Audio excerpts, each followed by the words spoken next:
के नित्य निरन्तर तिलक धारण गरेर घण्टी बजाएर शङ्ख बजाएर बस्नेले मात्रै भगवानको फल पाउँछ त? भगवत सेवा गरेकाले मात्रै भगवत फल पाउँछ कि एउटा खेती किसान गर्ने व्यक्तिले पनि भगवत फल पाउँछ?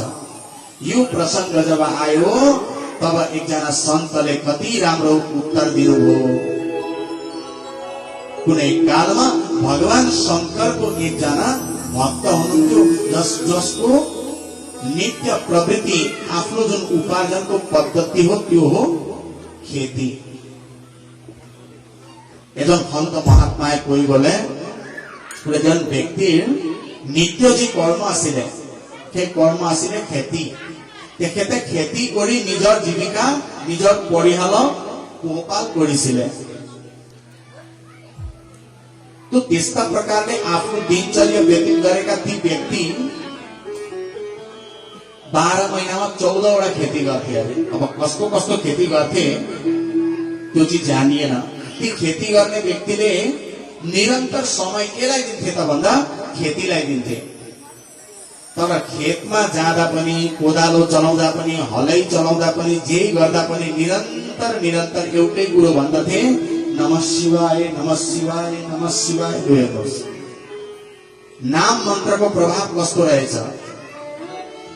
नमः शिवाय नमः शिवाय नमः शिवाय यही निरन्तर गाउँदथे। अरु उनको चित्तमा केही आउँदैन थियो। अनि वर्षमा एकचोटि शिवरात्रिका दिन जति सुकै भ्याइ नभई परेको किन नहोस् मन्दिरमा गएर भगवानको दर्शन गर्दथे है। जसरी भए पनि पुग्दथे। त्यो दिन पनि आफ्नो बारीझारीमा काम त चलिरहेको हुन्थ्यो, त्यही पनि एकदमै असिन फसिन हुँदै हाँप र झाप गर्दै कुद्दै गएर मन्दिरमा गएर भगवान भूतभावन भोलेनाथको दर्शन गर्दथे। उनका घरदेखि केही दूर एउटा बृहत रूपमा शिवालय मन्दिर प्रतिष्ठित हुनुभएको थियो। त्यो मन्दिरमा वर्षमा जसरी शिव मन्दिरमा शिवरात्रिको व्रत उद्यापन हुन्छ त्यसैगरी त्यो वर्ष पनि शिवरात्रिको व्रत उद्यापन हुनलाई तयारी भयो। शिवरात्रिको दिन बिहानदेखि नै भक्तहरूको भिड भयो। एकदमै भक्तहरूको घुइँचो भयो। साधु सन्त महात्माहरू पनि आउनुभयो। त्यो भेटको राजाहरू पनि आउनुभयो। मन्त्री प्रजा इत्यादि सबैजना एकट्ठा भए। धेरै विद्वानहरू पनि एकट्ठा भए। त्यही बेलामा एकदमै कालो अन्धकार घोर बादलले ढाको बिजुली पर्न थालो। त्यही अवस्थामा आकाशवाणी भयो भगवान आशुतोष भूतभावन भोलेनाथको, हे भक्तगण तपाईहरु बीचमा मेरो प्रधान भक्त को हो यसलाई सिद्ध गर्नको लागि म आज यो बिजुलीको साथ एउटा सुवर्णको थाली म माथिदेखि पठाउँदछु मन्दिरको चौराहामा। त्यो थाली जसले पनि प्राप्त गर्ला त्यही मेरो भक्त बन्ला। भन्नुहोस् न त हर हर महादेव। अब यस्ता प्रकारले भगवान भूतभावन भोलेनाथले भने पश्चात सबैजना आश्चर्यचकित भए। एकछिनमा बादल फाट्यो। फेरि जस्ताको तस्तै भयो। माथिबाट सुवर्णको त्यो थाल सिधै आएर मन्दिरको चौराहामा झर्न पुग्यो। मन्दिरमा झर्ने साथ सबैजना भाग दौड भए।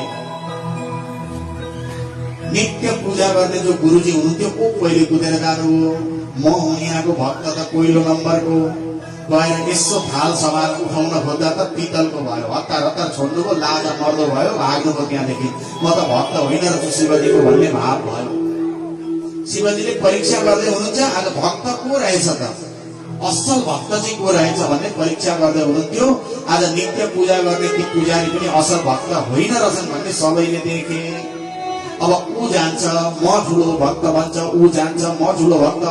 जतिले जान्छन् छुन्छन्। घरि सिल्भरको हुन्छ घरि लोहाको हुन्छ त्यो थाल। त्यसो गर्दै गर्दै त्यो देशका राजा आयो भने म त राजा हुँ, यो आयोजनै मैले गरेको हो, तसर्थ मैले यसको फल पाउनु पर्ने हो। अवश्य भगवान आशुतोष भूतभावन भोलेनाथ ममा प्रसन्न हुनुहुन्छ। त्यो मनमा भावना राखेर राजा गए। राजा गएर जसरी नै थाल समाएर उठाउन खोज्दा त्यो थाल लोष्ट यानी लोहाको भयो। राजा लज्जित भए, शिर झुकाए। ओहो मेरो भक्ति पनि साकार भक्ति रहेनछ। मेरो भक्तिदेखि पनि भगवान भूतभावन भोलेनाथ प्रसन्न हुनुहुँदो रहेछ भनेर त्यहाँदेखि राजा पनि गए।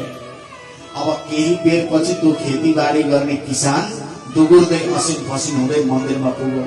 उसले त्यो सबै दृश्य हेर्यो। उसले पनि थाल बोक्दैछ, फ्याँक्दैछ, भाग्दैछ, तर त्यसलाई थालपट्टिको लालसा थिएन। के लालसा थियो?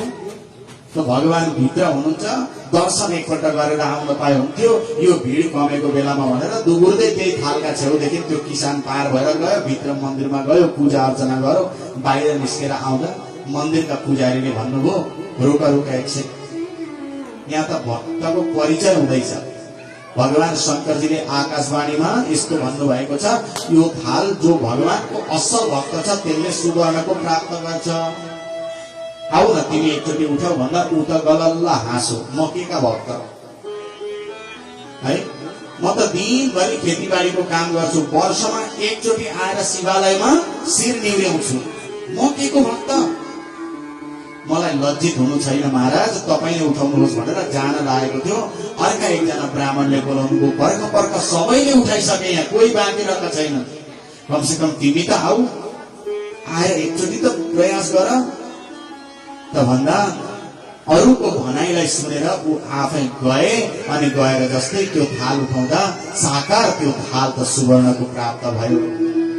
सबै आश्चर्यचकित भए, ओहो, नित्य नित्य पूजा गर्ने, सधैँ घन्टी बजाउने, सधैँ शिवलिङ्गमा जल चढाउने उसले यो थाल प्राप्त गरेन, यो मामुली एउटा किसानलाई कसरी भगवानले सुवर्णको थाल दिनुभयो? तब ती विद्वानहरू एकत्रित भएर उसलाई सोध्न थाले, कस्तो भक्ति गर्दैछ नढाँटी भन्नु।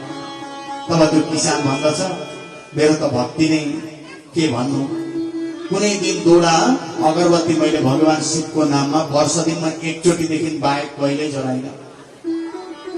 कहिल्यै भगवानको पूजा गर्न भनी मन्दिर मन्दिर धाइन, कहिल्यै लोटामा जल लिएर श्रावणको महिनामा भगवानको मन्दिरमा म गइन, तर निरन्तर मेरा मुखमा भने नमः शिवाय यो हुन्छ।